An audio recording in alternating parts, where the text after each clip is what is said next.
Gentleman yields back. I now recognize the gentleman from New York, Mr. Goldman, for 5 minutes. Thank you, Mr. Chairman. It is good that we're having a full committee hearing here. I appreciate you calling this hearing. Of course, it relates to nothing that we have an urgent need to do oversight on.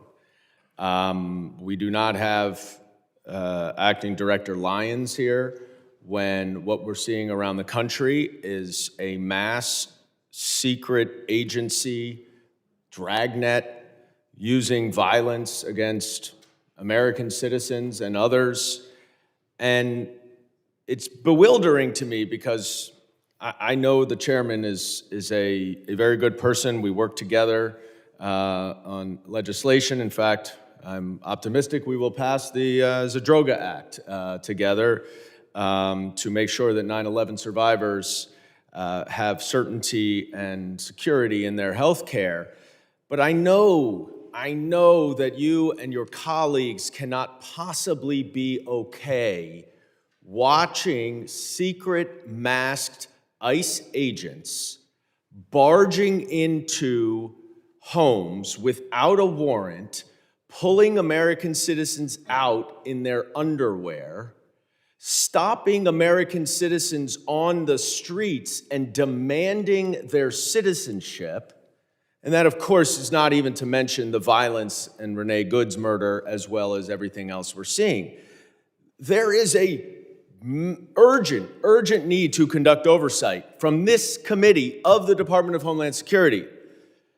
But it is not the Science and Technology Directorate. It is not the Cybersecurity and Infrastructure Security Agency. It is not the TSA, all of which are very important agencies and certainly do very important work. I am not disparaging the work you all do. But the urgency in this country right now is what's going on with ICE.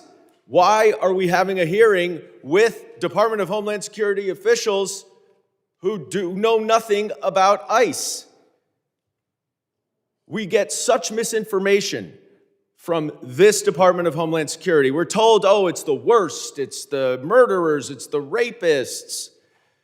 In our home state, Mr. Chairman, of the 3,212 people ICE arrested in New York City in 2025 up through October 15th, 70% had no pending criminal charges and no criminal convictions.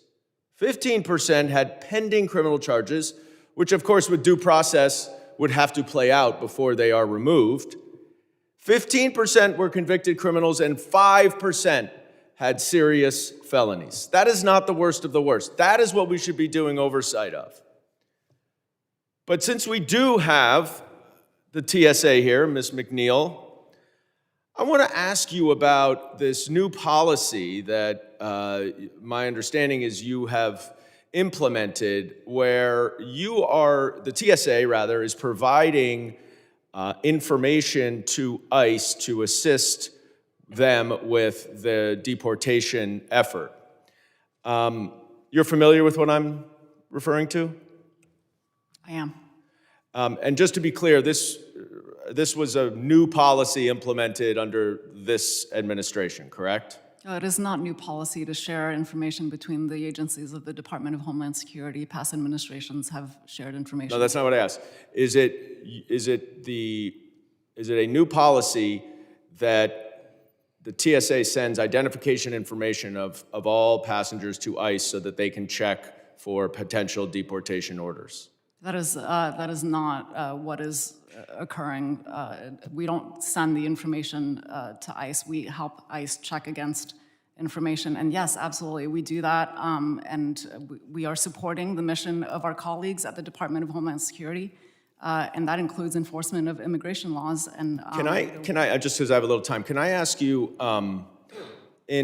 last year, Secretary Noem said that the Biden administration allowed immigrants who are in our country illegally to jet around the country without identification. Is that true? They had no identification, but yet they were able to get on an airplane? I can't speak to what occurred before, this administration took place, but as you know, we started enforcing Real ID last year, which is a law that was passed by Congress over 20 years ago. And But today, just people who because I'm come running to out the of time, checkpoint have- is it your view that the Biden administration said it's okay for people to go on airplanes without identification? I've never been on an airplane without identification, but was it okay in the Biden administration? Apparently, it was allowed. Apparently, because Secretary Noem said it? You ought to be careful what you testify Gentleman's to, and I time. yield back. Gentleman's time has expired. I now recognize the gentleman from Pennsylvania, Mr. McKenzie, for 5 minutes of questions. Thank you, Mr. Chairman, and thank you to all the testifiers for being here today. Obviously, each of you cover very important